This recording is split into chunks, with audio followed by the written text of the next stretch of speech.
Just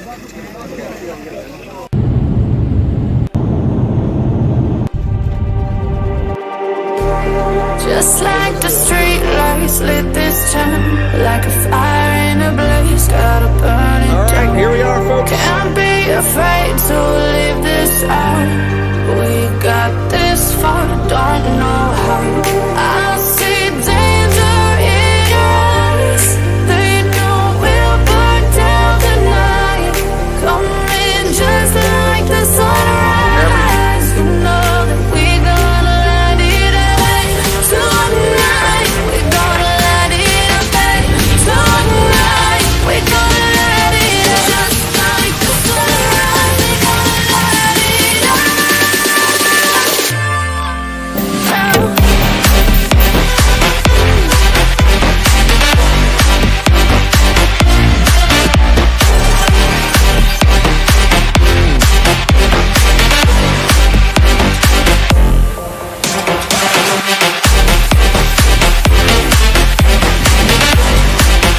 Welcome back once again. This is Chris Report, and he assured me that St. Simon's down in Boulders. Folks, this is Chris Wyatt reporting from South Africa.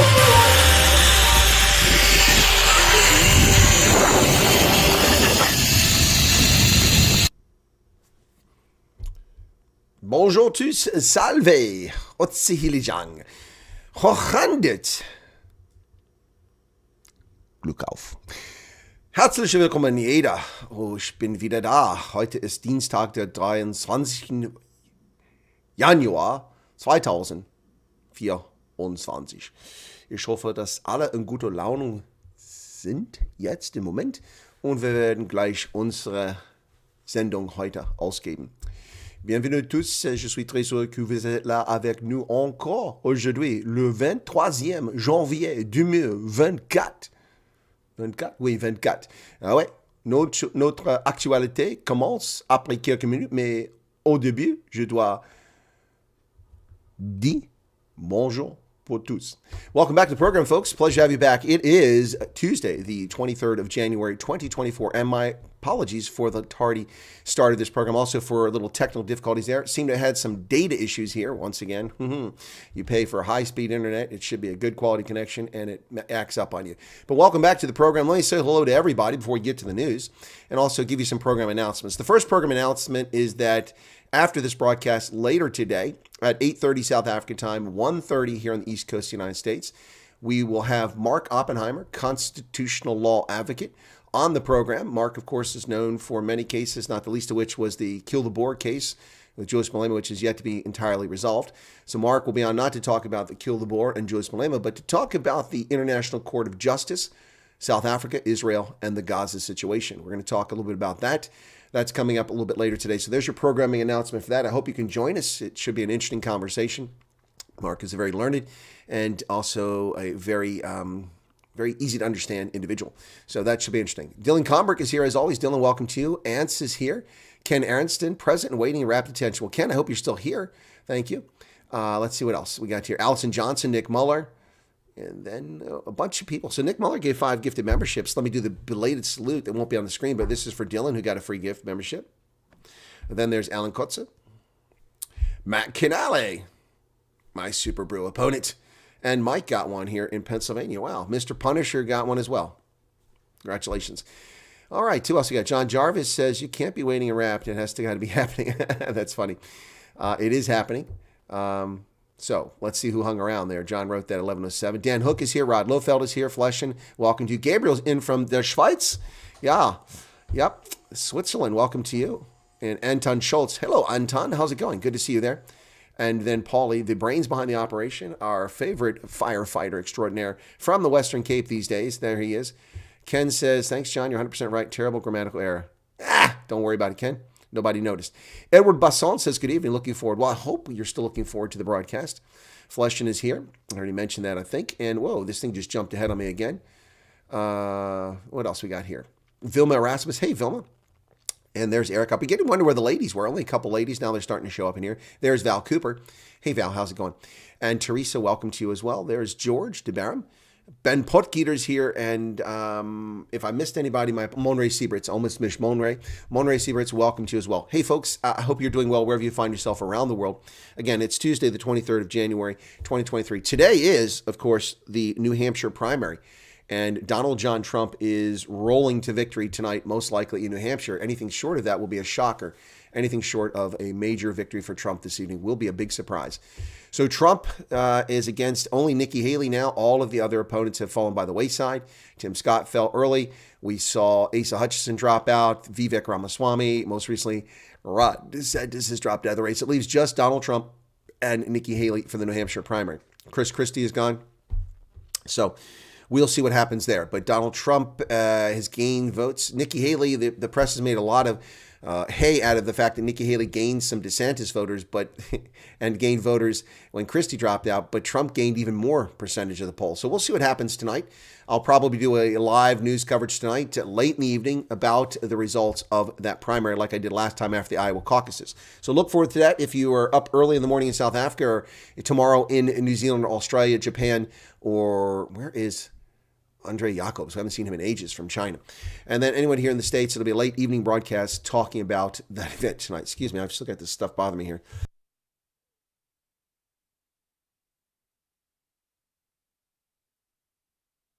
Garrett is also there. Didn't see Garrett. Welcome, Garrett. And George, 46. Welcome, George. Got your Moai on there for your avatar. By the way, folks, if you become a paying member of Chris Wyatt Africa, you do help support this independent journalism. That money does help offset some of the cost of this doing it. But most of this is out of my pocket. And I do it out of the goodness of my heart. Certainly not for fame. Never for fame. It's actually the name of a cartoonist there in South Africa. I can't take that one. Need a tractor. Well, I had a tractor. Used to have a Allison Chalmers and a Minneapolis Moline and a Case tractor back in the day when I was a dairy farmer. Yep, my favorite was the Minneapolis Moline. Really tight transmission, but very powerful tractor of my recollection. Also had 2 Chevy pickup trucks, but the beds rusted out and they went pretty easy. There's Hendo. I was wondering, LMI5 Pence is back. Good to see you there. All right, so yeah.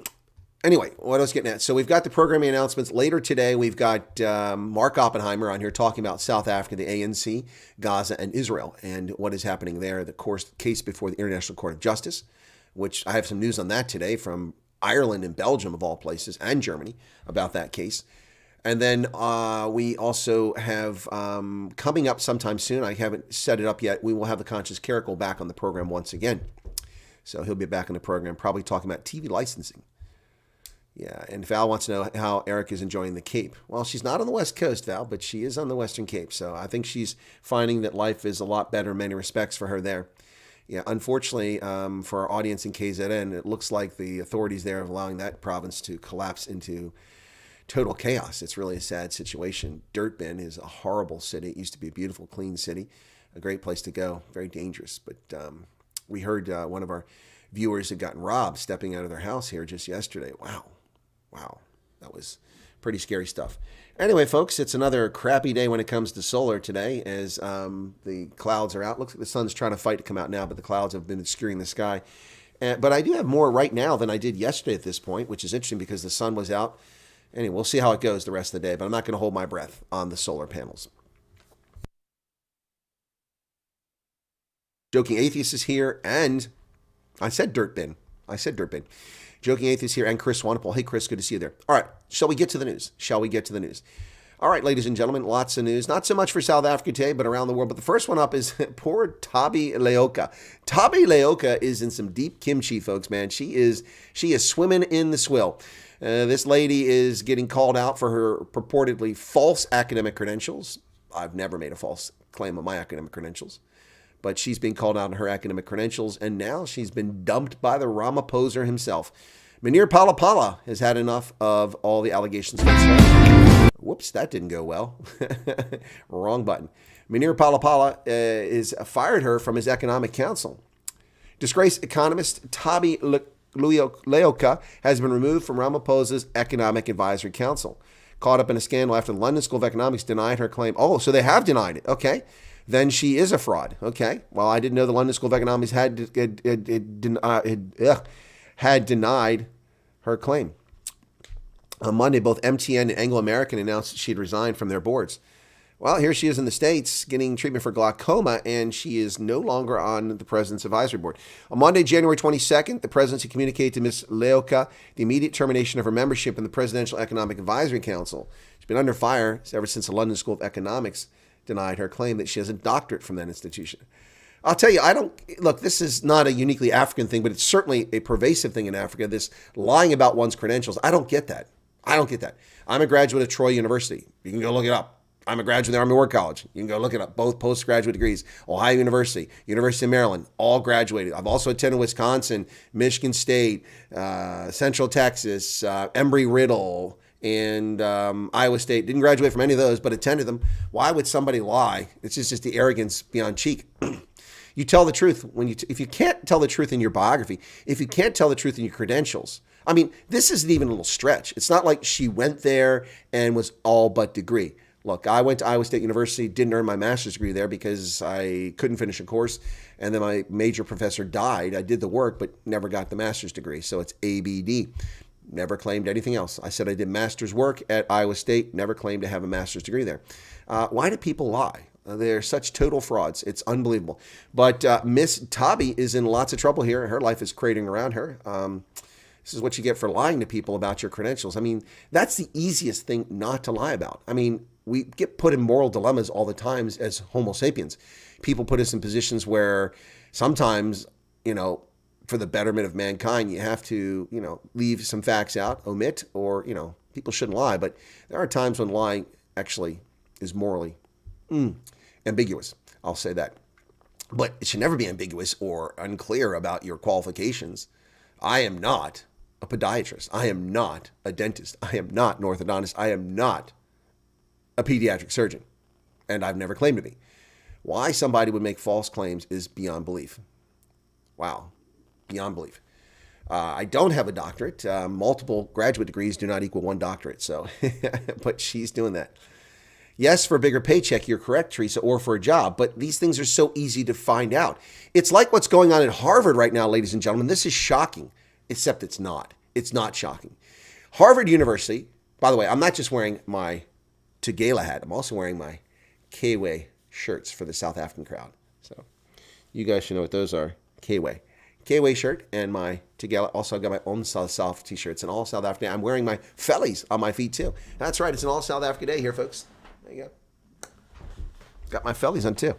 So anyway, but yeah, those are easily checkable things. And I know this. In Liberia, where the country fell apart, we were able to track down and verify or disprove academic credential claims by applicants to join the Armed Forces of Liberia.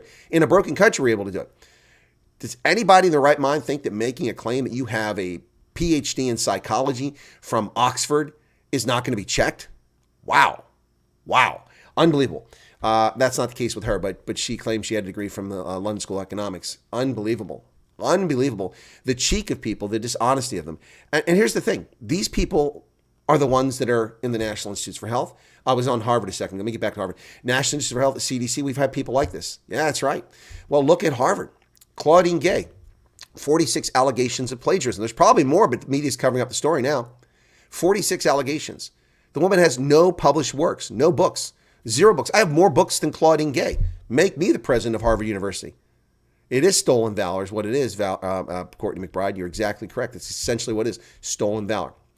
She's got articles, but those are in dispute now too, allegations against her. And now over 50 different investigations taking place at the Harvard Cancer Medical Center there in Harvard University over their CEO, their chief operating officer, and a number of senior officials at that hospital who've committed academic fraud, according to the investigations. Wow.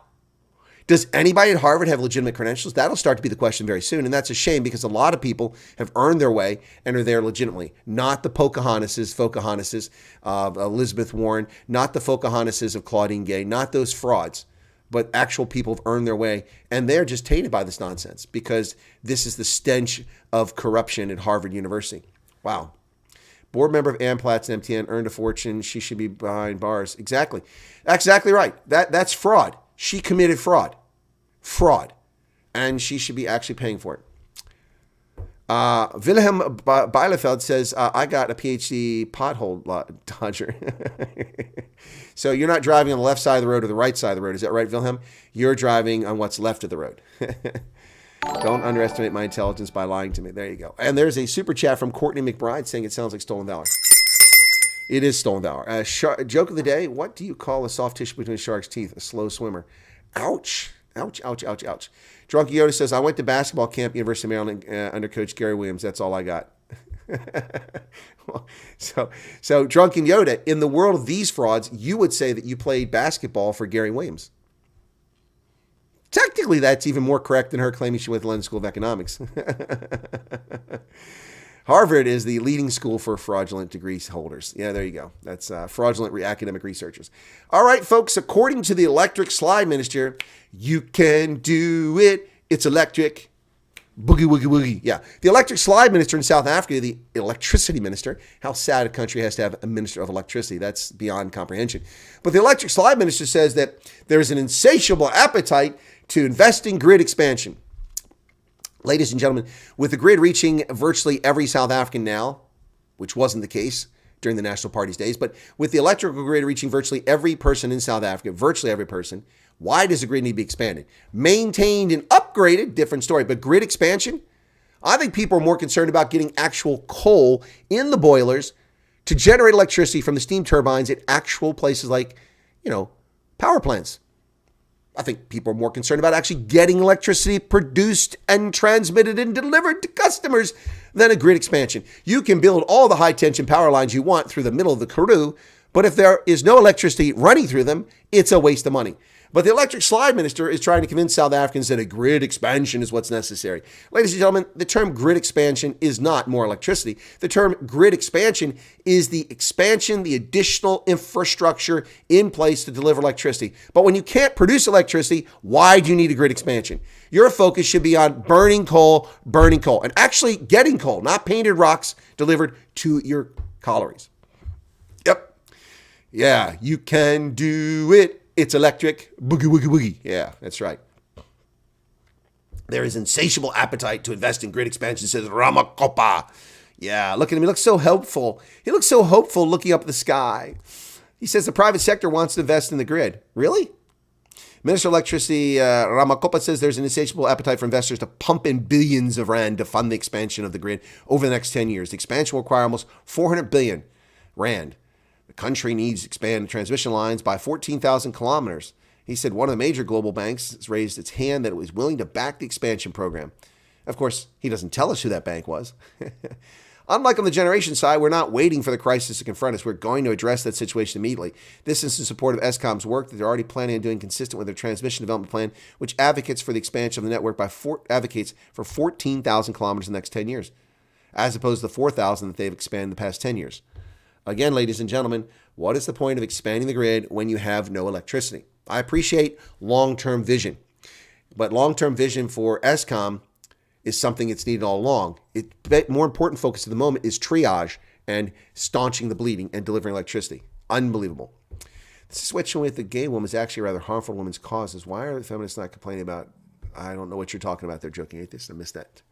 The only reason why people go to Ivy League schools is for connections. Intellectually, there's very little difference between a degree from Harvard and a degree from California State University.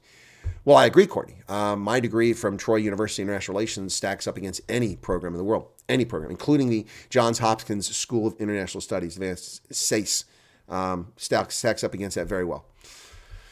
China Bank, okay, is that who's providing it? Okay, well, that's news to me. I didn't know that. 2 billion rand disaster. That's what the floods are in KZN. State of emergency, of course, declared. There's several flood-stricken parts of the province have been classified disaster areas by the Cooperative Governments and Traditional Affairs Minister Thembi Nkadameng. Whatever happened to Kozazani Lamini Zuma? She's not in that role anymore. Well, speaking of that, according to the South African Broadcasting Corporation, disaster areas include Ilembe, Ugu, Umzinyathi municipalities, and the hardest hit is eThekwini Metro and the Utukela district, which suffered 2 billion rand of damage. Horrific stuff, folks. Horrific. Mother Nature, the hubris of humankind, thinking that they are the arbiters of Mother Nature.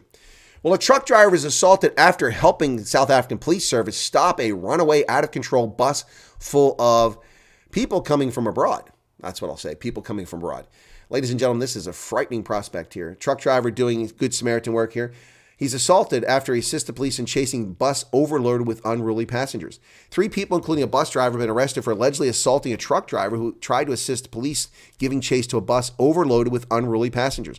The driver and 2 Zimbabwean nationals were arrested for alleged assault, reckless and negligent driving, illegal immigration, damage to property, and obstruction of justice.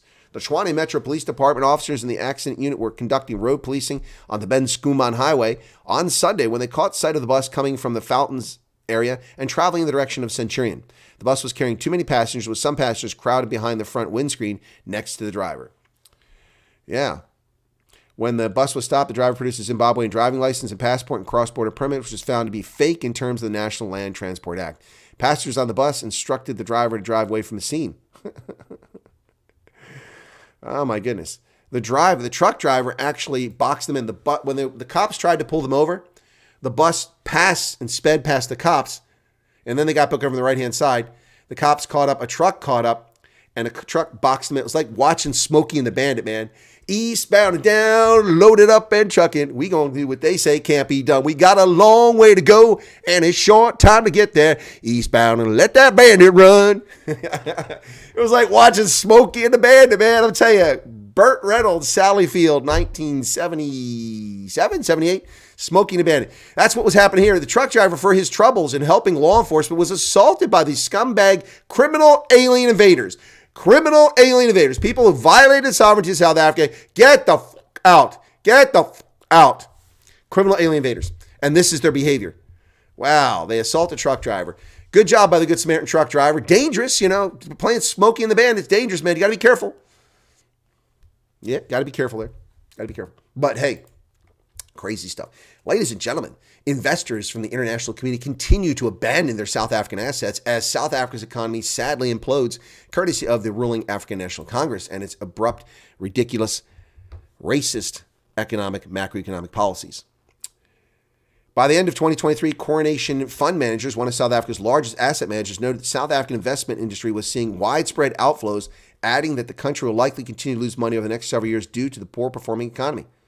According to the firm, total assets under management increased by 5%. The average assets under management was flat. The group noted this represents an average net outflows of 10% across the assets under management. Wow. Well, there you go. People are abandoning their assets in South Africa. Low ethics societies overwhelmingly produce unethical people. Well, that's what's crept into American society. People with poor ethics, low morality, getting into political office and destroying this country. Look at the pro-Hamas terror caucus in the U.S. Congress, pro-Hamas terror caucus, with the likes of Ilhan Omar and Alexandria Ocasio-Cortez as members of it. And they're willing travelers outside there, people like Adam Kinzinger, pro-Hamas. Yeah. Zandile Gumede apparently has 2,000 charges against her. I don't know about 2,000. I know about 168 charges. Wolf K is here. All right. Saw the video again, the Zimbos. Yep, Frederick, that's what it was. Yep. Harvard woman is a presidential position of power, and yet she ruins it. Oh, yeah. Okay, gotcha. Well, that's the problem. It's the problem. People who get to these positions to elevate different groups of people and they get there as frauds just shows you the futility of doing anything other than merit. Yes, merit is objective. It's not factual, whether someone has merit or not, but you've got to go with merit. You can't go with picking people in skin color, religious affiliation, or ethnic origin. Patrick says 168 is 200. I guess under Common Core math, it may be. The notorious B.I.G. No, he's not the notorious B.I.G., but the notorious Western Cape drug dealer from Cape Town, Fadwan Vet Murphy, handed 18 years in jail. So he'll serve about 18 months. Notorious drug kingpin Fadwan Vet Murphy has been sentenced to 18 years imprisonment and fined 2 million rand after the court found his drug dealing resulted from greed for money and power. Ladies and gentlemen, what else does drug dealing result from other than greed? It's about making money. People don't deal drugs just, hey, man, I'm going to share these with my friends, man. I financed all this weed out of my pocket. Come on. Drug dealing is about greed. It's about money. It's certainly not about community service. What the heck idiotic nonsense is that? The 51-year-old was convicted in 2023 of 197 counts of relating to charges of running a criminal enterprise that flooded the Cape Flats with tick Ooh, that's some bad mojo there. His ex-wife, Shafika Murphy, was sentenced to 15 years for managing an enterprise conducted through a pattern of racketeering activity. Wow. Convicted on account of receiving and retaining property derived from or through the pattern of racketing activity, 112 counts of attempting to deal in drugs, a count of dealing in drugs, and 72 counts of money laundering. The prosecutor said their aim was to enrich themselves, but it came at high prices. They destroyed communities and the lives of people. Well, no doubt about that.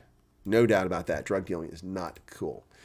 Well, ladies and gentlemen, President Joseph Boakai has taken over at the helm at Liberia, where the former footballer has stepped aside after a Democratic election on a nail-biter it was. The former vice president, someone whom I know personally, is now the president of Liberia.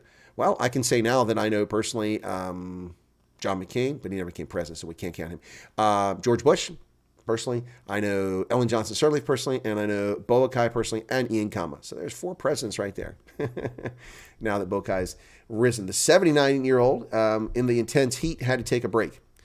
Liberia's new president, Joseph Boakai, pledged to fight corruption as he was sworn in office on Monday following his election over former football star George Weah. The 79-year-old narrowly beat him in November's runoff with a 50.64% of the vote versus 49.36%. We see hard times, we see dysfunctioning, we see corruption in high and low places, and it is in these and similar conditions that we have come to rescue. Well, good luck with that. You were vice president for several years under Ellen Johnson Sirleaf. Corruption wasn't cleaned up. George Weah became president. Corruption wasn't cleaned up. And now you're president.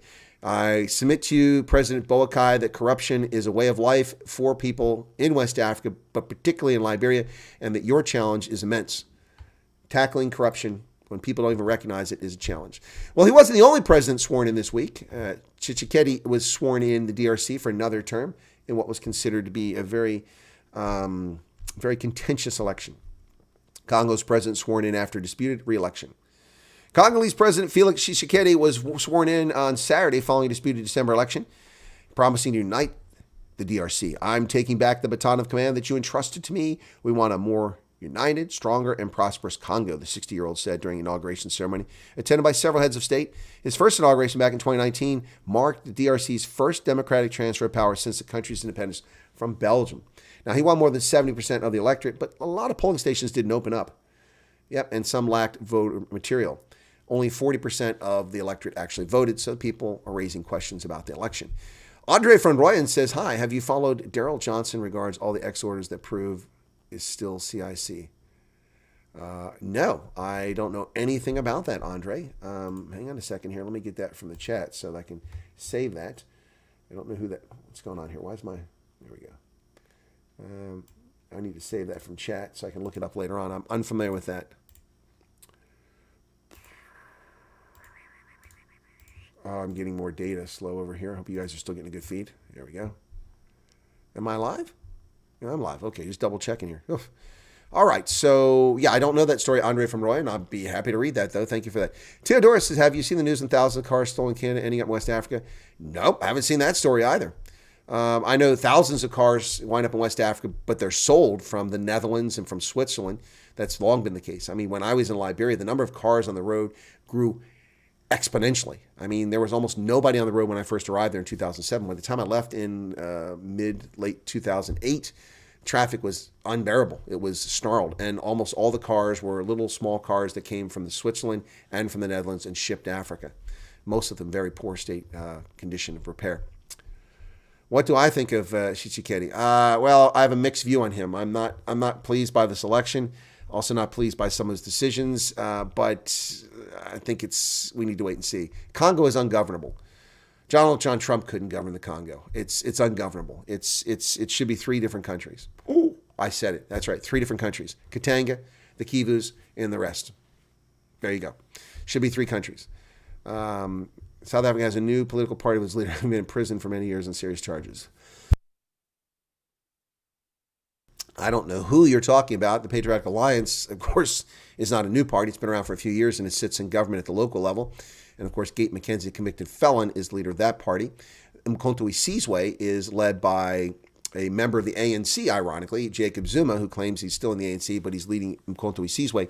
He was in jail, unless you mean in jail as a terrorist back during the National Party era, but he was in jail briefly until his terminal illness got Jacob Zuma out of hospital. Jacob Zuma was released from hospital. You know, Jacob Zuma has a terminal illness. It's called being human. We all have a terminal illness called human, and we have a definitive lifespan. Doesn't last forever. Artie Pandey is back. How you doing there, young lady? She's back. See, I didn't know it was a lady until last time she said she was a lady. Edmund Basson says, able-bodied people has a lot to learn from people with disabilities. Suppose. Yeah, the Patriotic Alliance. That's not a new party. It's been around for a while. They're sitting in governments since 2021. Did you ever meet John Strand in your NSA days? He will be an awesome guest regarding cybersecurity. No, Adrian. I don't think I know who that is.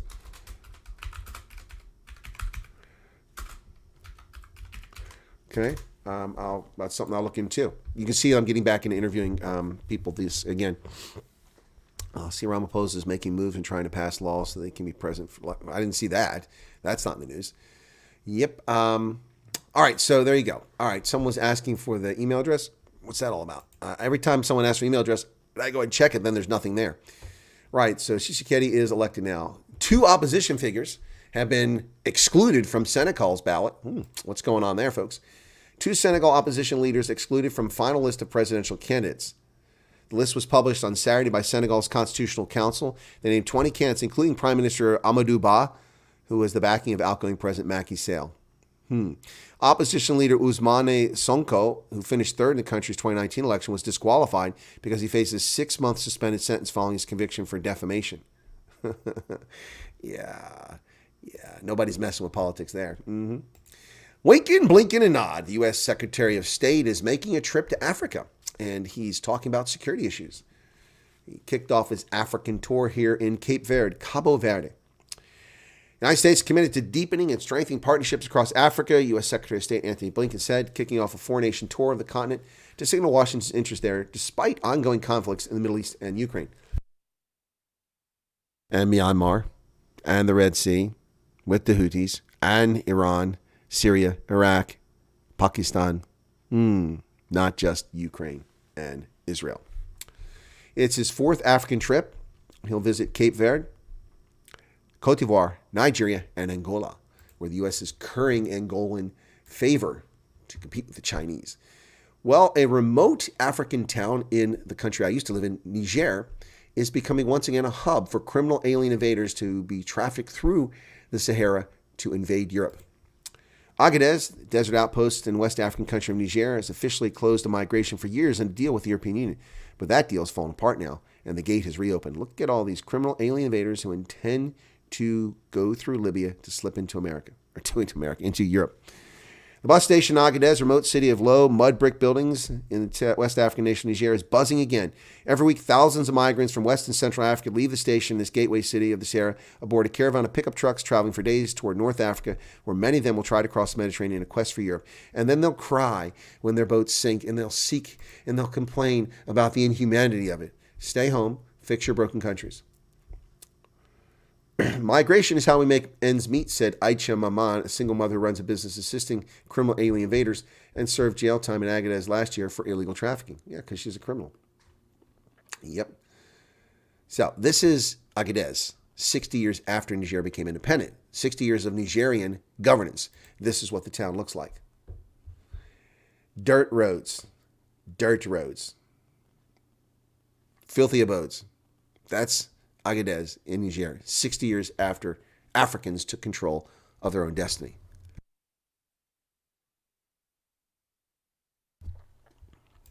Let that sink in.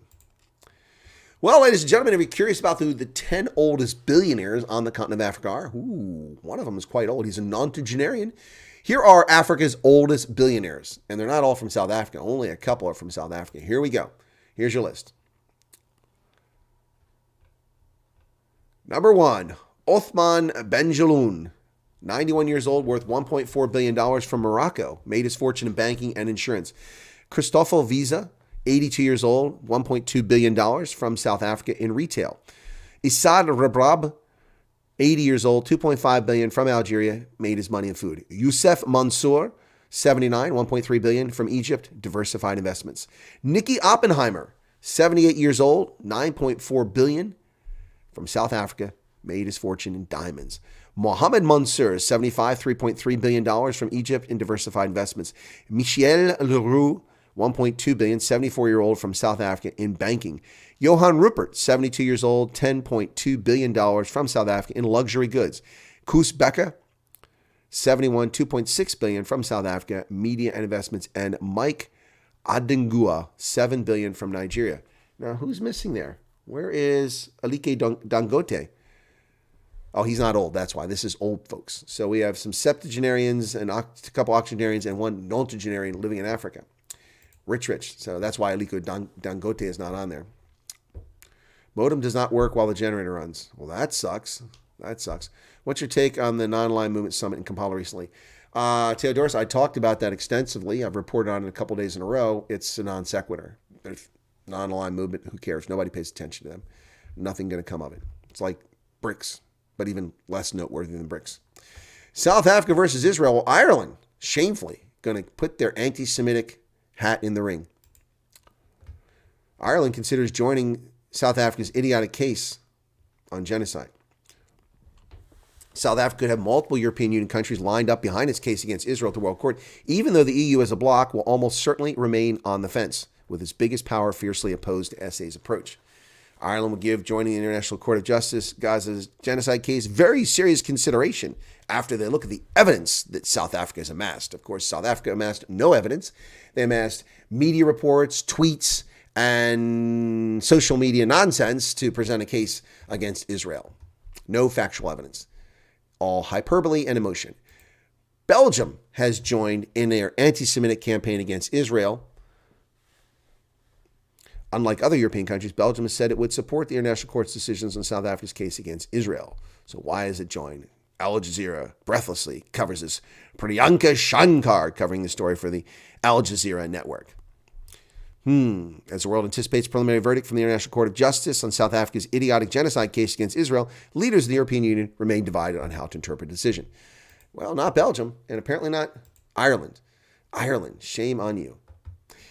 Israel lost 21 soldiers in the conflict in a single day. 24 soldiers. The Israeli army says 24 soldiers were killed on Monday, the deadliest day for its forces since the ground operation began. Includes 21 reservists who died in an explosion likely caused by mines that Israeli forces had placed in two buildings to demolish them. It was thought a missile fired by Palestinian armed fighters hit a tank guarding the troops just beforehand. IDF is investigating what happened. According to Gaza's Health Run Ministry, 195 Palestinians were killed in the same day. Prime Minister Benjamin Netanyahu said that despite its suffering, his country would push on with its offensive until it had absolute victory, whatever that will be, whenever that will be. Criminal complaints were lodged against Israel's President Herzog when he visited Switzerland for the Davos concert. That's what you get for going to the WEF, criminal charges. Swiss prosecutor confirmed the following, but would not reveal details about the nature and number of complaints. Israeli President Isaac Herzog is the subject of criminal complaints during his visit to the World Economic Forum in Davos. Well, perhaps next time you shouldn't go to the New World Order, Mr. Herzog. Ladies and gentlemen, ding dong, the witch is dead, the witch is dead, the wicked witch is dead. Yes, that's right. Ladies and gentlemen, Jacinda Ardern famously got hitched this past week. Congratulations to Mr. Ed and the fascist in chief. But where's my other bell? I'm missing a bell here. I was going to get my second bell out here, but I do not see it. Where do I put the second bell? Well, I got this one, so we'll use this one. Ding dong, the witch is dead. Scott Morrison, the fascist in chief, along with his cohort and partner in crime, Dan Andrews. Scott Morrison is leaving politics. Another fascist corona dictator bites the dust. Former Australian Prime Minister El Duce himself, Scott Morrison, said Tuesday he was leaving politics to pursue a business career, calling time on a contentious career. Sure, most of us hate fascists who suspend our civil liberties and lock people up in prisons and take away our rights because they have no basis to do it. Scott Morrison, drift off and have a miserable experience in your post-political life. The veteran politician announced he was stepping down as a representative for a Sydney suburb next month after 16 useless years in Parliament. Morrison said he would take on new challenges in the global corporate sector. Were you going to lead diversity, equity, and inclusive initiative there for an Australian mining company, perhaps? The Conservative leader led Australia during the devastating Black Summer bushfires and the Rona pandemic when he shut the country's borders to the rest of the world. Conservative. No, not a conservative. Ladies and gentlemen, a conservative doesn't trample on people's rights. That is not a conservative. That's a fraud. Well, Woolworths is under fire along with several other retail chains for their racist actions related to Australia Day. Yep. This effort to demonize the majority of the population. Woolworth's decision to shun Australia Day inflames a culture war. The largest grocer in the country faced a backlash over its move to not stock merchandise linked to the national holiday. Australia Day, a public holiday since marking the arrival of British convicts in Sydney back in 1788, is traditionally celebrated on January 26th with family parties and barbecues. More recently, it has become a point of contention for Australians who believe the date should be changed because of its colonial origin. The debate over the national holiday escalated this month after the largest retailer, Woolworths, announced it would not stock Australia Day paraphernalia, including caps, temporary tattoos, and plastic flags, due to a gradual decline in demand for merchandise. Now, this is after Kmart and Aldi also made the same decision. Well, Peter Dutton, leader of the main center-right opposition party, called for a boycott and says until we see common sense from Woolworths, people should take their business elsewhere, saying the company's stance against the national interest. Agreed. It's a racist stance against the majority of the population. It's disgraceful. Disgraceful. Well, Australia is canceling its golden visas, a program that backfired. I assume they thought maybe they'd get Swiss and American and Brits and wealthy South Africans to come to Australia, but instead they got too many Chinese. Too many Chinese using it as a place to have a safe haven. Yep, the golden visa is gone. Australia has axed its so-called golden visa, which granted wealthy overseas investors the right to live in the country. Designed to attract foreign business, it was cut in an immigration overhaul after the government found it delivering poor economic outcomes. Well, no, after they found it was all Chinese. Thousands of significant investor visas have been granted through the program since 2012, with 85% of successful applicants coming from, wait for it, 85%. 85% of successful applicants coming from China. So they're scrapping it because all the people coming are Chinese. And that's not racist. Yeah, no. Well, it can't be racist against Chinese. It can't be racist against Asians, but New Zealand will participate in the Red Sea Task Force the United States has put together. Thank you for stepping up. It's about time that New Zealand started playing like men again. That's right. New Zealand will deploy a 6-member defense team to the Middle East as part of the international coalition to uphold maritime security in the Red Sea. U.S. and Britain have been carrying out airstrikes against the Houthi. And now New Zealand will send some folks. I'm guessing they're staff members. 6 people is not much of a unit. Yeah, no New Zealand defense personnel will enter Yemen or get involved in any combat, but will contribute to the collective self-defense of ships. Yeah, okay, so they're like Canada. They're being little wusses and sitting in the headquarters away from the action. Well, social media uproar is causing Maldives some serious problems, folks. Maldives, a popular destination for international tourists, particularly from India and the UK, is in a bit of trouble after Prime Minister Modi went on an Indian island and said, this is a great place to vacation. And when he went there, people started retweeting that. And suddenly, Maldivians got upset and started complaining about it. Well, there's a backlash, and now people are canceling all their trips to Maldives. What a shame. What a shame. Social media uproar may cost Maldives millions as feud with India intensifies. Social media posts by Maldivian officials may cost the country millions in tourism revenue as calls by Indian travelers to boycott the island nation intensify. We're seeing a 40% drop in bookings over the last 2 days. Wow. Most people book on weekends, and therefore the drop seems more significant because ideally bookings should have gone up. Travel bookings to the Maldives tumbled following a diplomatic row that erupted last week after a series of posts appeared on Twitter from Indian Prime Minister Narendra Modi's account. Here he is. In addition to the scenic beauty, Lac de Chouip's tranquility is also mesmerizing. Yeah. Gave me an opportunity to work harder for the 140 Indian Corée Islands. Yeah, so there he is out there, and now people are just going.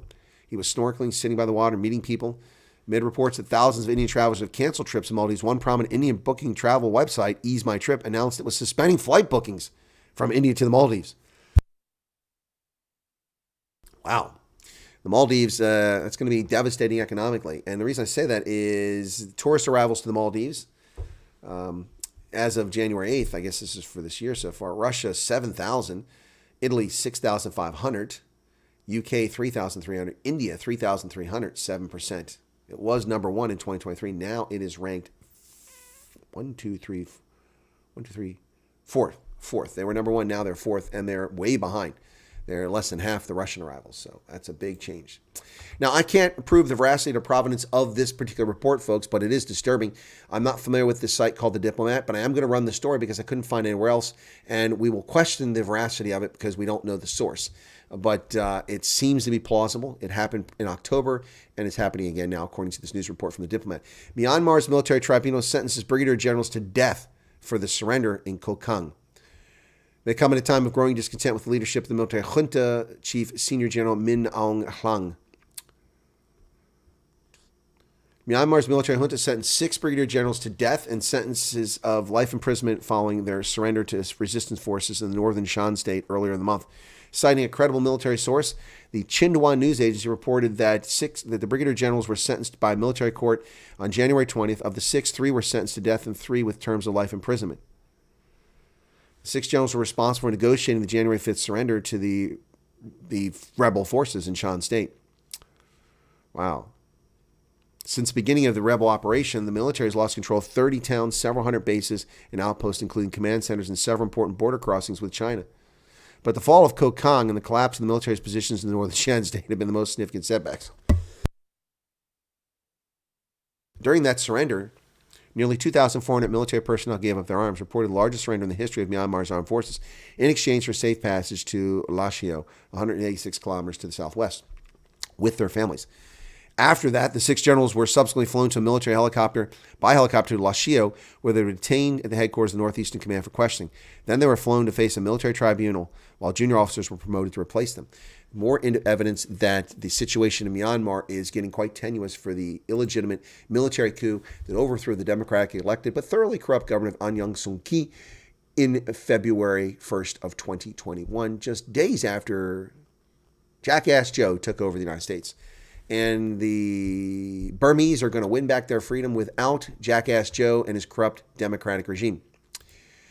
We killed many. Drones are our air force, says Myanmar's rebels. And here are the rebels there wearing uniforms. A rebel drone squadron drawn from engineering students and hobbyists who gained battlefield training partly through YouTube is proving decisive in the battle against Myanmar's brutal military government. They flew the drones in the Chin state and they wiped them out. We had precise hits. It took them by surprise. We killed many, including the second in command of the base. Well, the Myanmar rebels are causing chaos for the military pooches. Japan has shut down its Slim lander. It's Slim, not rover, but lander. It's Slim lander. That is what landed on the moon recently, and hoping they can restart it someday. Japan's moon lander gets a charge from the sun, or will the mission be cut short when its battery dies? Japan's space agency is facing that question, even as it basks in the goal of becoming just the 5th country to achieve a soft landing on the moon. When it celebrated that feat on Friday, the agency also announced that the spacecraft, named SLIM for Smart Lander for Investigating Moon, seemed unable to get electricity from its solar cell. Japanese Aerospace Exploration Agency, or JAXA, said its engineers would study the problem even as it raced to download data and images from the lunar mission. 3 days later, it has now shut down the lander. At a battery level of 12%, the battery was disconnected as planned. According to telemetry data, SLIM's solar cells are facing west, so if sunlight begins to shine on lunar surface from the west, there's a possibility of generating power, and we're preparing for recovery. Well, will it survive the intense cold of the moon is the question, though. I don't think it has a nuclear reactor, so that's going to be a problem. Strong earthquake in China, magnitude 7.1 on the Richter scale, strikes remote western China. A magnitude 7.1 earthquake struck a remote portion of China's western Xinjiang region on Tuesday, downing power lines, destroying at least 2 homes, and prompting authorities to suspend trains, according to state media. Xinhua news agency cited the China Earthquake Network Center as saying the quake rocked Urchtupan County. Bad mojo for the Chinese, man. That earth is very difficult to deal with. Now, here's another story I cannot get confirmed. It's a strange story, folks. Let me share this one with you. Very strange story. There's claims that Vladimir Putin is making demands to recapture the glory of the Russian Empire and make claims on the United States' territory in Alaska, as well as claiming the Grand Duchy of Finland back. Whether that's true or not, I don't know. I found multiple reports, but none of them seem to be consistent. So we'll tell the story just in case there's something to it. Putin's directive to relocate historical Russian properties abroad, a move with potential global implications. This one from BNN. In a move that signifies Russia's persistent drive to assert its historical legacy and national interest, Russian President Vladimir Putin has sanctioned a directive aimed at identifying and securing properties abroad that were once part of Russian Empire or of the Soviet Union. This undertaking could encompass buildings, land, or other forms of real estate that were under Russian ownership before the dissolution of its imperial and Soviet realms. Well, that, of course, would include Alaska and the Grand Duchy, as well as Grand Duchy of Finland, as well as Estonia, Latvia, and Lithuania. Sorry, folks, got an itch here real quick. My shoe is killing me here. It's been driving me nuts for about 10 minutes, and I've ignored it. Down here. That's not going to solve it. That does help. All right, this is another situation of fascists trying to claim they're anti-fascists to shut down free speech and political opponents. A political party in Germany has now been banned from getting state funds because they don't like what they have to say. Now, they say what they say is contrary to the Constitution, but there's nothing in the Grundgesetz that contradicts what they've said here, according to what's in this news report. Germany's top court rules a far-right party is ineligible for funding because of its ideology. Germany's highest court ruled Tuesday the small far-right party will not get any state funding for the next 6 years because its values and goals are unconstitutional and aimed at destroying the country's democracy. Now, the problem with that is they don't specify what that is. The Federal Constitutional Court said the Die Heimat Party, which used to be known as the National Democratic Party of Germany, continues to disregard the free democratic basic order and, according to its goals and the behavior of its members and supporters, is geared towards its elimination. Presiding Judge Doris Koenig, the court's vice president, explained the unanimous decision by saying that the party's political concept was incompatible with the guarantee of human dignity as defined by Germany's constitution, the basic law, the Grundgesetz. Now, the Die Heimat adheres to an ethnic concept of German identity and the idea that the country's national community is based on descent. The propagation of ethnically defined community results in a disregard for foreigners, migrants, and minorities that violates human dignity and the principle of elementary legal equality. Ms. Koenig is wrong. She's wrong. The propagation of ethnically defined community is not a denigration of anyone else. It's simply identifying one group. If Germany's government is allowed to get away with this fascism by attacking political opponents they don't like, it's a short step to 1933, which is ironic because they're claiming that parties like AfD and this party are a short step to 1933. You should not fear speech. Should not fear speech. The fact that they define an ethnic community of Germans does not abrogate the Grundgesetz. I've read the Grundgesetz. Doesn't violate that at all. This is pure nonsense. And it's meant to demonize people. And they're doing exactly what they claim they're trying to prevent. Archaeologists in Switzerland have come across a sensational find, a 14th century gauntlet. Archaeologists in Switzerland recently made an unusual discovery while excavating the land around a medieval castle near the German border. The crews unearthed a well-preserved gauntlet that experts believe was forged during the 14th century, the 1300s, which would be unprecedented. Wow. At first, Lorena Burkhardt hardly dared to voice her suspicions. This is a sensation in archaeology. Wow. Never before has such a well-preserved and complete gauntlet from the 14th century appeared in Switzerland. Who did the gauntlet belong to? Was it newly made in the Kryburg Forge or already worn in battle? Cantonal archaeology will now investigate such questions. Gauntlets are armored gloves worn by knights, and there's a picture of the actual gauntlet they found. That's insane. Look at that. From the 1300s, folks. That's absolutely incredible. Wow. That's incredible. That's absolutely incredible.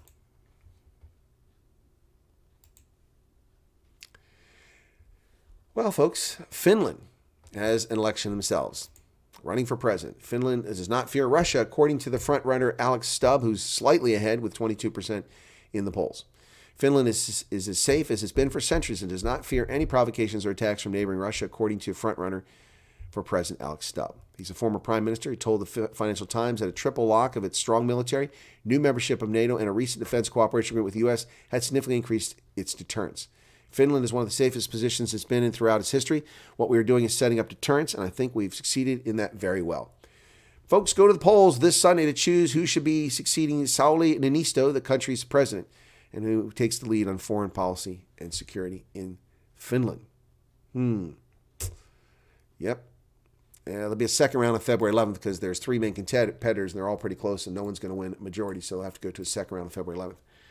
Well, one of the competitors is this gentleman here, Pekka Haavisto. Finland must crack down on hate speech, says presidential hopeful. Finland must crack down on hate speech against minorities if it is to appear united against all external threats. The Nordic country, governed by a coalition including the far-right Finns party, needs to grow in tolerance, said Pekka Haavisto, a former foreign minister who will become Finland's first green and first openly gay president if he's elected. In addition to being a pressing social issue, reducing the volume of hate speech aimed at people of color and others feel scared of expressing their opinions. People of color. What people of color? Is he from Finland? I've been there. There's like 5 people of color in Finland. Good Lord. You can protect them easily. Well, the North Atlantic Treaty Alliance continues to spread conflict. That's right, ladies and gentlemen. It continues to spread conflict as it arms the grifter-in-chief Volodymyr Zelensky to continue the war. Key artillery will be shipped to Ukraine. NATO signed today a $1.2 billion contract to make tens of thousands of artillery rounds to replenish the dwindling stocks of their lackey in Kiev. The contract will allow for the purchase of 220,000 rounds of 155mm ammunition, the most widely sought-after artillery shell. This is important to defend our territory, to build up our own stocks, but to continue to support Ukraine. Excuse me, Jens Stoltenberg. How is giving ammunition to fuel a war, killing civilians and young soldiers in Ukraine and Russia, defending NATO? It's not. You're a liar. You're a fraud. Ukraine's security is not tied to NATO. Stop lying to people. Well, NASA finally opened up that container from the OSIRIS-REx. They finally got open. It turns out a couple screws were stuck. They had to develop a new tool, just open up. And man, oh man, did they get a lot of that asteroid. Ooh, baby. Yep. After months of struggling to get the bulk of the OSIRIS-REx asteroid sample, the space agency has unveiled a treasure trove of ancient rocks and dust. People are really excited about a bunch of dirt. The aluminum canister containing bits of ancient space rock has finally been opened, revealing the bulk of the asteroid Bennu sample in all its glory. There you go. The photograph was captured by the creative lead for the Advanced Imaging and Visualization Astromaterials, Erica Blumenfield, and the project lead Joe Abersold, using manual high-resolution precision photography and a semi-automatic focus stacking procedure. Okay, whatever. It's a bunch of dirt. It's a bunch of dirt. The weight is still to be determined once they get it out of the container. Ladies and gentlemen, the New Hampshire primary is underway, and the first in the nation primary, the caucus was in Iowa, that wasn't a primary, the first in the nation primary, New Hampshire, on the 23rd of January, 2024, today, to select candidates. Of course, Jackass Joe is not even competing in New Hampshire, but 21 candidates are on the Democratic ballot. We'll see who wins for the Democrats tonight in New Hampshire, but not Jackass Joe. But apparently people are going to write him in. So we'll see how he does as a write-in. If he wins the write-in vote, then he'll claim a victory because I wasn't even on the ballot and I won the state. Watch. I predict that now, if he does win. Now, in addition to that, last night, the first in the state, which is, of course, is that, what's that place called? It's called Dixville Notch. Dixville Notch has the first vote, and 6 people voted in this dinky little town in New Hampshire, and all 6 voted for Nikki Haley. Here you are, right there. So voters in Dixville Notch have cast the first votes in the New Hampshire primary, with all 6 voters choosing former South Carolina Governor Nikki Haley. A great start to a great day in New Hampshire, Haley said in a statement reacting to the vote minutes after it was recorded. Thank you, Dixville Notch. The tiny town in northern New Hampshire opened and closed its poll just after midnight on the morning of the state's primary. 4 registered Republican voters and 2 independents participated in the vote, in which former President Donald Trump, the frontrunner, failed to earn support. Oh, and CNN gleefully reports that Donald Trump failed to win any of these 6 votes. All right, Nick, where the hell have you been? Been talking aviation safety and missing screws on wings and doors popping off and aviation. You've not been here. We need our aviator. Man, you've been freaking vacationing or something there. You are absent without leave. Well, the New Hampshire primaries are underway, folks, and we'll get the results tonight. Full coverage tonight. New Hampshire primary polls show Trump with a solid lead over Nikki Haley. In a CNN University of New Hampshire poll, Trump holds 50% support among likely Republican primary voters, with Haley at 39% and DeSantis, who dropped out of the race, at 6%. In the previous poll in January, Trump was at just 39%. Haley was at 32%. So Trump has gained 11%, and Haley has gained 7%, and DeSantis had gained 1%. That poll included candidates who have since dropped out, Chris Christie and Vivek Ramaswamy. So now all have dropped out except for Nikki Haley. We'll see what happens with Nikki Haley. But tonight we'll be doing a broadcast on that later tonight, probably at 10 o'clock this evening, maybe 11 o'clock. Depends how quickly results come in. And we'll report the outcome of that race in New Hampshire, which I predict Donald Trump will win. The question is, does he get over 50%? Last week, I saw him at 43%. With the dropping of Ramaswamy out of the race, that bumped him a little bit percentage-wise. And then with DeSantis dropping out, he should pick up some more. So I'm predicting Donald Trump wins over 50% of the vote, and we'll see how well Nikki Haley does. 4,000 independent voters have registered as Democrats now to vote in this election, plus Democrats have changed their voting. We don't have a number of that, but we know 4,000 independents have changed their so they can vote for them. That will be 10 o'clock my time. That's right. So it's going to be very early for you, Gabriel. It's 6 hours between us. Is that right? 6 hours? I think it's the correct number. So right now it is 6 p.m. there. Yeah, 6 hours. So 10 o'clock or 11 o'clock my time will be 5 a.m. your time. You can watch it after the fact too if you like, unless you happen to be up at that hour. Yep. He's been falling out of planes. Oh, look, hey, man, don't laugh about that, man. Remember when that British Airways pilot was sucked out of his plane? When the windscreen and the front of that plane popped out and it blew the pilot out of his harness and his knees got caught and his ankles got caught in the control panel. The flight attendant rushed into the cockpit, grabbed him by the ankles, held the guy, and for 20 minutes his head was banging against the fuselage. They thought he was dead as they tried to descend down. The co-pilot couldn't hear because of the wind rushing into the cabin and was not experienced, but managed to land the plane safely. All of those people in that crew who saved that pilot's life and brought that plane to safe landing back in 1990, between 90 and 94, they brought that plane to a safe landing. That pilot went back in the air in the same airframe. 5 months later, he's back in the air. He had, I think, a broken finger, broken wrist, and he had some frostbite, but he survived it. He said the hardest part was getting air. He couldn't breathe because, the rush of wind coming in. But yeah, remember that story. That was crazy. That's such a long time ago. Man, take some nads and get in there. What's this? This story changed pictures. The Washington Times changed the picture. It had Donald Trump. Now they've changed the story and they put Nikki Haley here. Look at this. Even the conservative outlet is dishonest. Haley sees this moment as Trump alternative. New Hampshire voters hold key to the next leg of GOP race. The First of the Nation primary Tuesday give Nikki Haley and her never Trump supporters their last best chance to trip up Donald Trump. Polls show the movement may have been dealt a fatal blow or become seriously handicapped by Mr. Trump, who's on track to win by a large margin in New Hampshire.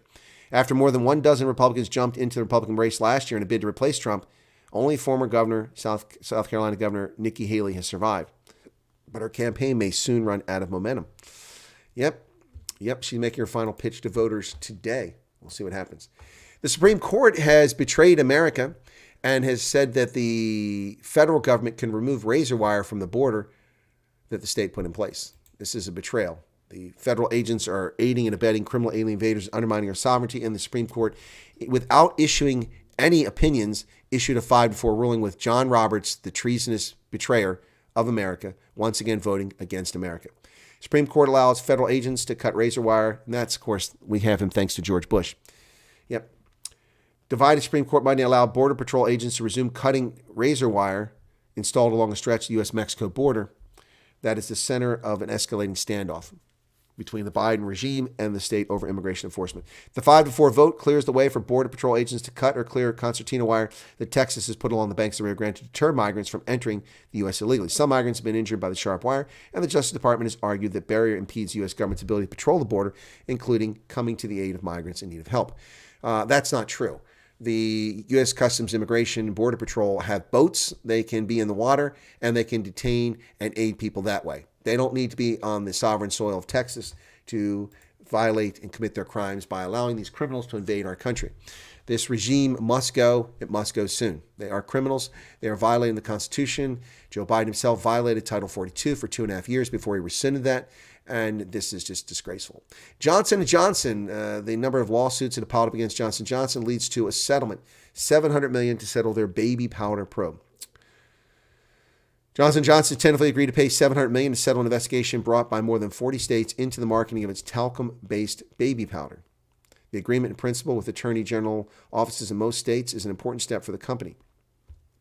Well, yeah, I'm not going to comment on this. A lot of women claim they got breast cancer from it, and most cases have been lost, so I don't know how they keep going.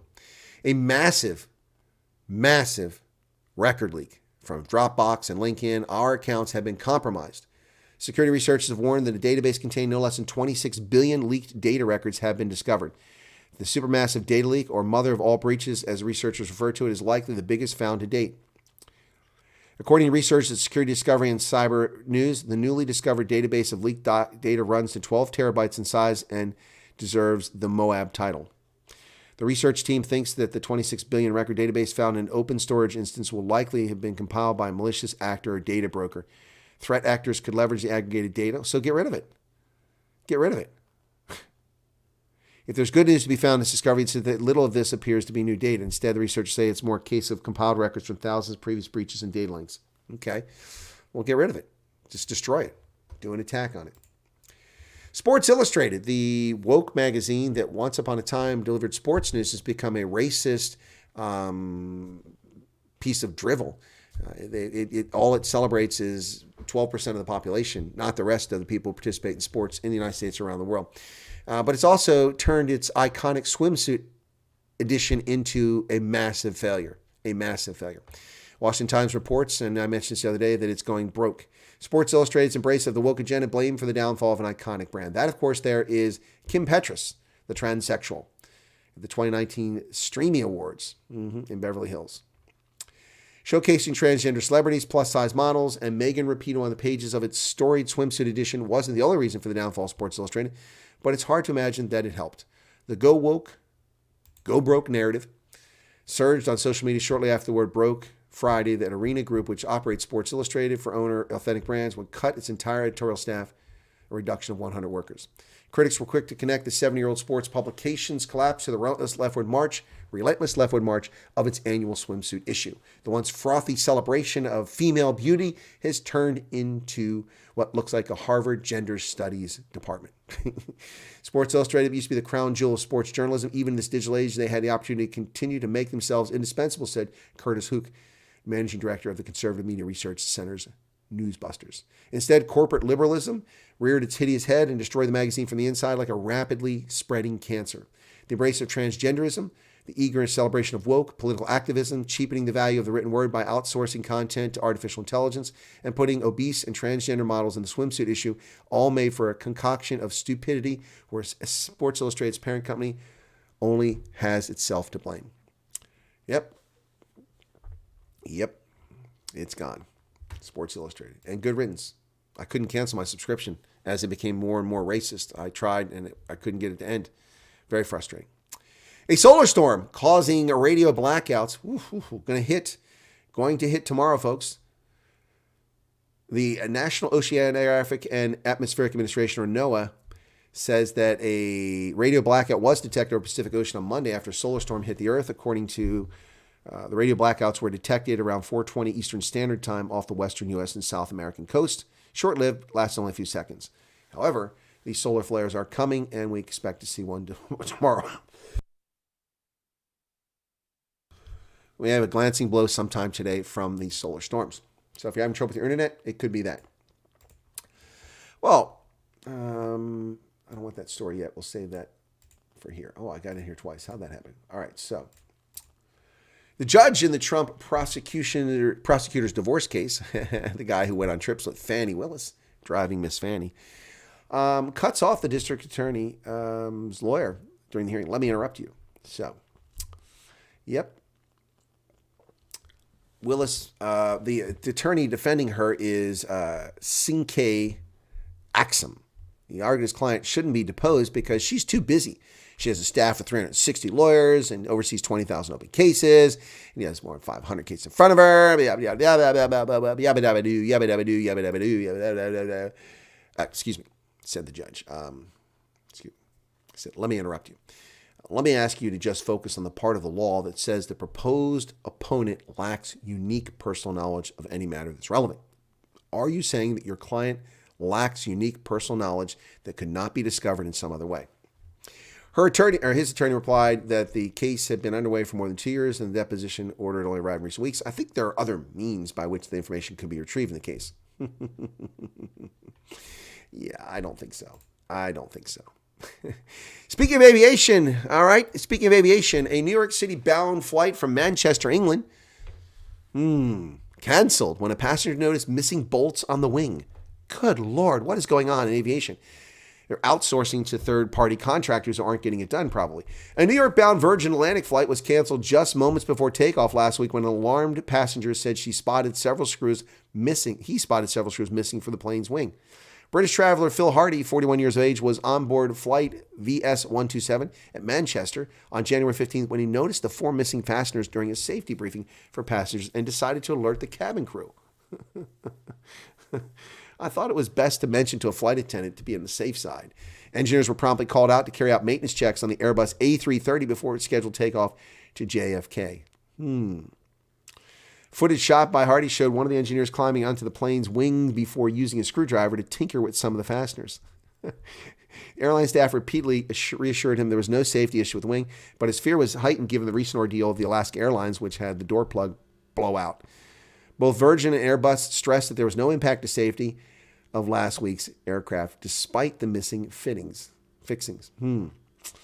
Yeah. Yep.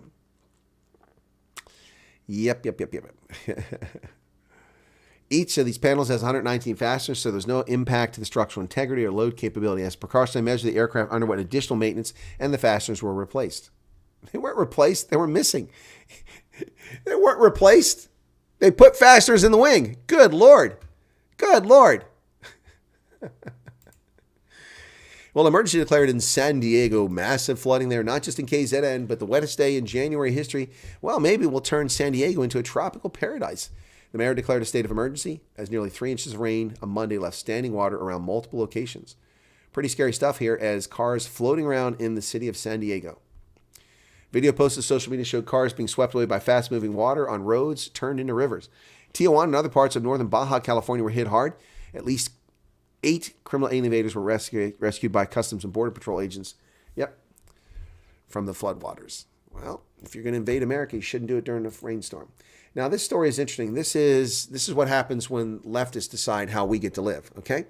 So this story is everywhere today in the news. Do a Google search for this, and you'll find that this is what's running. Business Insider runs this story and several other sources. I'm thinking about doing a video just on this if I have time later tonight, but there's a lot going on tonight.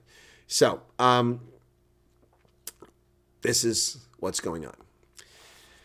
Empty nest baby boomers won't give up their large homes. Why should they give up their large homes? They spent 40 years paying for them. They belong to them free and clear. Why do you spend your entire life as a wage slave to pay off a debt for a home? You finally own it. And these scumbag leftists say that, well, you're just evil and selfish because you won't give up your home.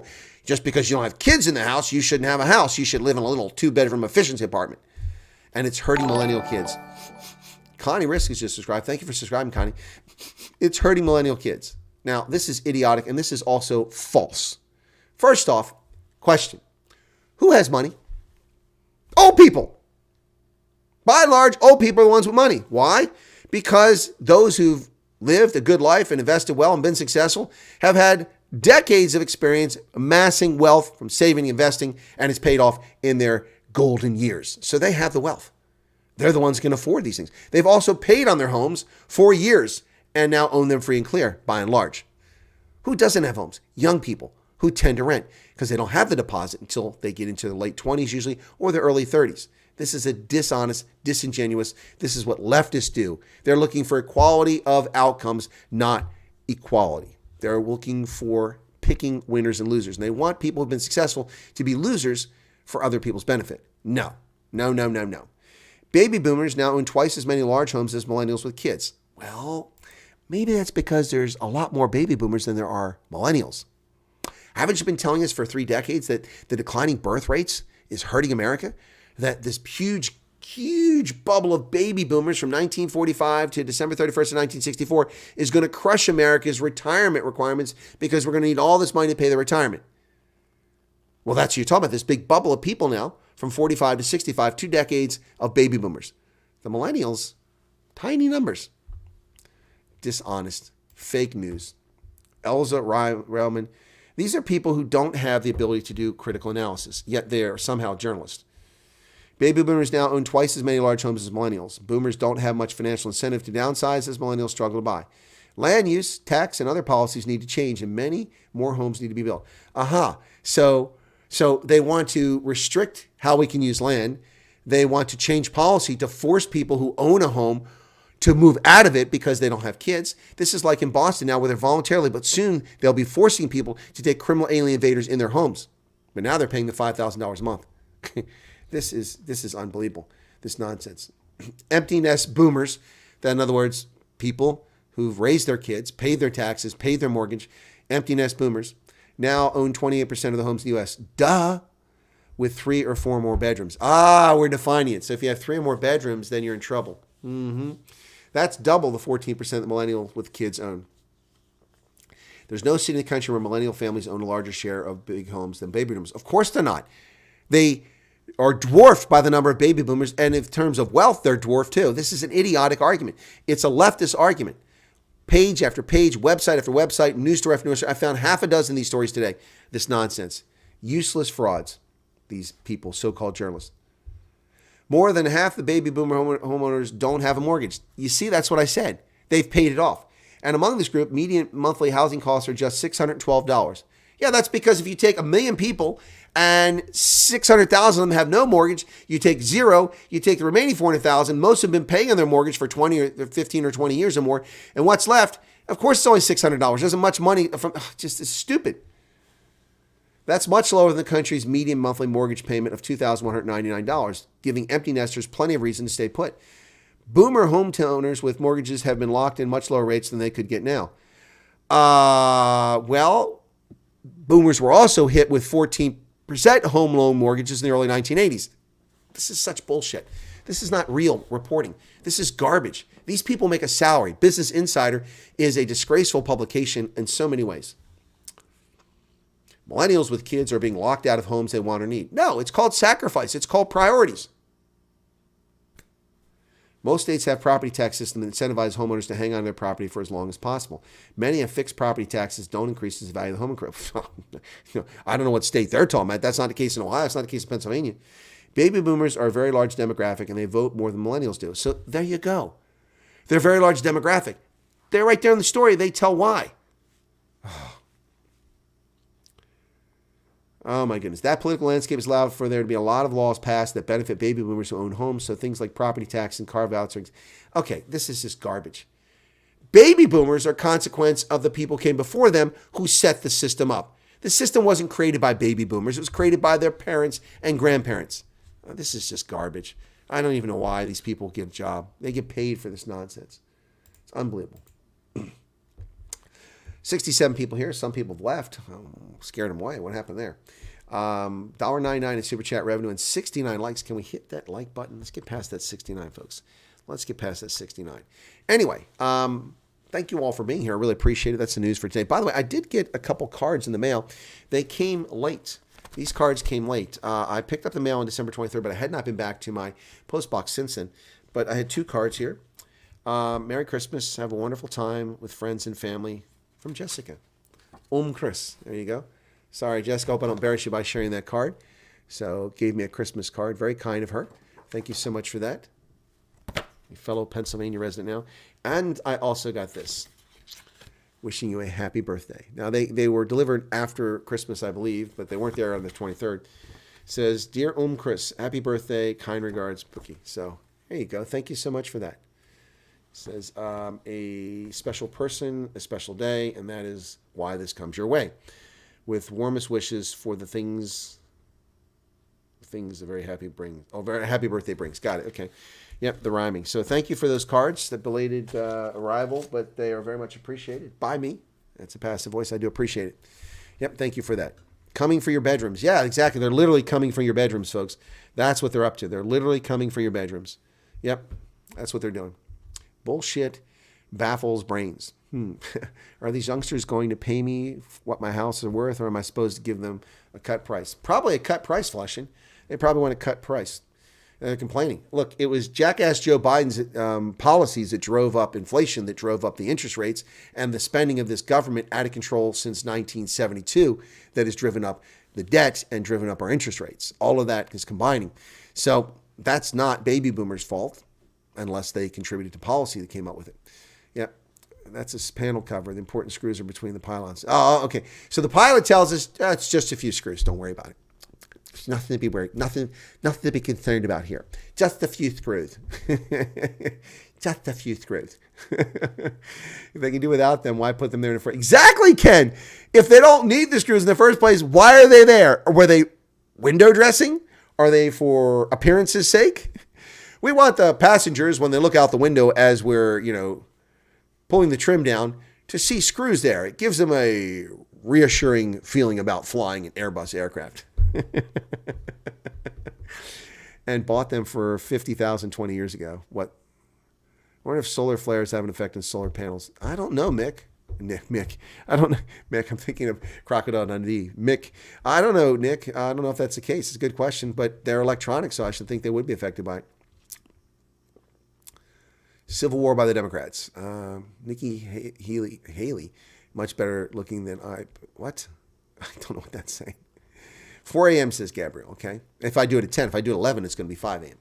We've been flying with missing bolts for years. We even have a book that tells us how many screws can be missing for plane and crew. Just didn't.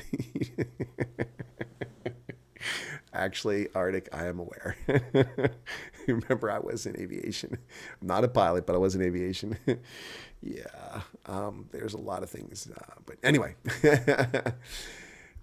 has been falling out of planes. Got previous experience with. No, I don't have previous experience with falling out of a plane. Thank goodness. Been working your butt off. When others fail, we fly. That's awesome, Arctic. That's good to hear. That's the free market. I love it. I love it. Love it. They just put together a 2,000-year-old Roman armed guard in Scotland. Really? That's pretty cool.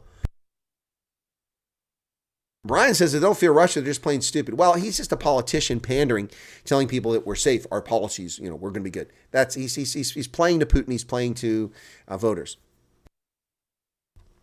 All right. What else we got here? Charles is a clown, maybe best for the Brits. Erica's just given 5 memberships. King Charles may abdicate for personal health reasons. Well, that'd be good. We get a young king. One who can walk and chew gum. And Erica is just given 5 memberships. Chris Wyatt got a membership. There you go. Cool beans. Congratulations. I pity the guy who hitched up with Jacinda. No doubt. Jacques Vind is here. Hey, Jacques, how's it going? Brian Lawrenson. Congratulations. African Idiot's here. Well, I mean, look, she's not that unattractive. I mean, a couple Weizens, a Schussbier or two. A couple Schussbier, late night, tired, not wearing my glasses. No, still wouldn't do it. Yvonne? Congratulations. Yeah, just into Ironheart. Late night, couple beers, couple whiskey sours, half lit, Dollinger's membership. Half lit, no, sorry. The horse is a horse, of course, unless, of course, the horse, the famous Mr. Ed. Oh, Wilbur. Wilbur. Mr. Ed. The fascist, the Kiwi fascist. Yep. The coward who fled from government when she saw the jig was up and people were not going to get her in. High flying with blow up dolls. What? Flying high. Oh, Flying High. That was a show back with Connie Selica. Was it Connie Selica? No. What's her name? The brunette, not Connie Selica. Yeah, maybe it was Connie Selica. Is it Connie Selica? Man, let me take a look here. Google. Connie Selica. Yeah, it was Connie Selica. Yeah. That was her. Yeah, she was stunning. How old is she now? She's 68 now. Connie Selica. Flying High. That was the show. Then there was the Pan Am series that had Reese Witherspoon. Was it Reese Witherspoon on it? Yep. Flying High, 1978 to 79. Yep.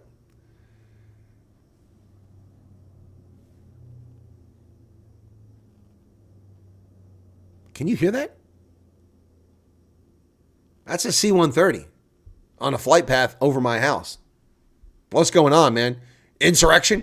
An American comedy drama television series created by Dawn Aldridge and Martin Cohen, starring Catherine Witt, Connie Selica, Pat Close, and Howard Platt. Aired on CBS from August of 78 to January 79. Follows 3 attractive flight attendants working for the fictional SunWest Airlines in Los Angeles. Yep, Connie Selica. Marcy, Pam, and Lisa.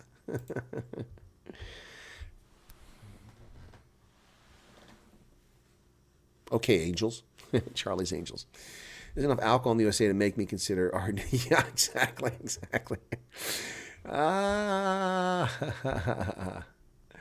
Just the age for, what's that? Oh, stop. You're being silly. Oh, fourth wife. No, 24th wife. Okay, what else? Nice selection. Brian thanked Erica for the membership. Kind of her. Yep. We can only hear you. What? We can only hear you. The closed airspace around your house for military activities wasn't supposed to tell you. Yeah. No, there's no flight control zone around my house. Nope. In fact, it is an alternate path, not directly over my house, but a few miles east of where I'm at, landing at Harrisburg, coming up over the ridge line. Yep, that's an alternate path. I'll tell you, I watched this. There's a video on YouTube. There's this guy, I can't remember the channel now. I did it. I think it's called Pilot Debrief, I think it's called. This guy's pretty good. I mean, his voice isn't great, and he needs to build a studio. It's all hollow. It doesn't sound very good, but he does some very good videos. He did this with this social media influencer, this woman in Tennessee, who got her pilot's license, and then she crashed her plane, her and her father. Really tragic story, but it's amazing because he does the video and he talks about how she takes off in visual flight rules, clear skies. Visibility is probably 40 miles. And you can see it because she's got the phone in her plane. She's filming, not from that flight, but the day she flew was the same thing. Actually, no, I'm sorry. Yeah, this was from that flight. The one she crashed in wasn't this flight. So it was, she has a phone in there, and she goes up, and she's flying around, and she gets lost. She leaves the airfield. She's supposed to go east to Louisville, I think it was, or somewhere like that. She's going east, or Knoxville. She's going to fly Knoxville. She's going east. She turns east, but then she immediately banks hard south, and then she realizes she's lost. But if you look out the window of the plane, you can see the frickin' airfield below her. You can see the airfield. Visual flight where she can see the airfield. Listen, I never had a question about pilots and aviation because I wasn't a pilot until one day. One day, I flew in a helicopter at night from Grafenwehr in Germany back up to Hanau to the brigade headquarters. We flew up at night. We flew up and we went past Fliegerhorst Kaserne. And I saw the lights of Frankfurt approaching, Hanau and Frankfurt. And I called up on a headset to the pilot. Hey, Chief. Yeah, what's up, LT? Did we fly past the airfield for a reason? He goes, what do you mean? I said, well, aren't those the lights of Frankfurt and Hanau up in front of us? Aren't we approaching Hanau now? Hanau was past us. Aren't we approaching the lights of Frankfurt now? And he's like, oh, yeah, no, that's all right, sir. We'll be on track here shortly. So they turn around. They flew backwards. And then they flew past Hanau, and I'm looking down, and I can see Fliegerhorst below us, which it just has a few lights in the airfield, but I know the terrain. I know Hanau's over here. I know Fliegerhorst Kaserne, which is just north of the highway. The Autobahn is right there. I'm like, guys, the airfield's right there. And I hear a sheepish grin up there as they call the tower. Unbelievable. How do they navigate? I was like, what? I mean, I'm not a pilot, and I can navigate from the air. Give me a break, man. It was unbelievable. Unbelievable. Flying VFR, and they couldn't even find their way. You guys are so picky. If it's breathing, it doesn't have... Gosh. By the way, I don't want to hear you complain about African dictators disrupting air travel. They made me fly from Florida to Cincinnati to get to Boston so they could keep everyone from JoJo. I don't think I've ever complained about African countries in their airspace control. I've had good experiences with Africa getting overflight clearances. I've had good experiences, but I get your point. That's crazy. What a waste of fuel and resources and putting people's lives in danger. Flew in a C-130, loud hydraulics in the hold. The Dakotas over the new... Oh, yeah, the Dakotas, C-47s. Those are incredible aircraft. Helicopters don't navigate, they guess. Well, you know what, Arctic? I think you're right. They don't navigate, they guess. I was like, what the heck? My confidence in pilots was dramatically reduced that day because of that event. Anyway, folks, it's an hour and 32 minutes. In 1 hour, less than an hour, we've got a broadcast company. There's, what's that? A super chat from Andreo Fick. Well, thank you for, Andreo. Thank you for that super chat. It's very kind of you. 140 Rand. Awesome. Awesome. Yep. Almost thought it's Wednesday. No, it's not Wednesday. I've got a lot going on today and Wednesday. So I'm going to wrap up here. I've got to do a few things, but we'll be back on in less than an hour with Mark Oppenheimer to talk about Israel, the ANC, the International Court of Justice, and all that. So please come back for that. I think you'll find it interesting. Mark hasn't been a guest on the program for a while. I wanted to have him on to talk about the case with Jules Mullane, but we couldn't do that because it was ongoing, so we never got back around to that. So anyway, so thank you for everyone for being here. Be sure to hit the like button on your way out the door. Load shedding in 8. Sorry to hear that. Train a lot of helicopter guys coming over to jets. They struggle when they go faster than 100 miles per hour. Well, they're clearly not flying Apaches.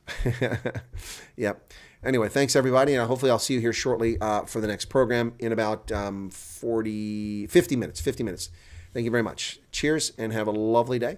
Always do appreciate your support for the channel. Thanks for the super chats and for the memberships that are handed out. Do appreciate that. Got 5 new members courtesy of Erica. So cheers, everybody. See you shortly.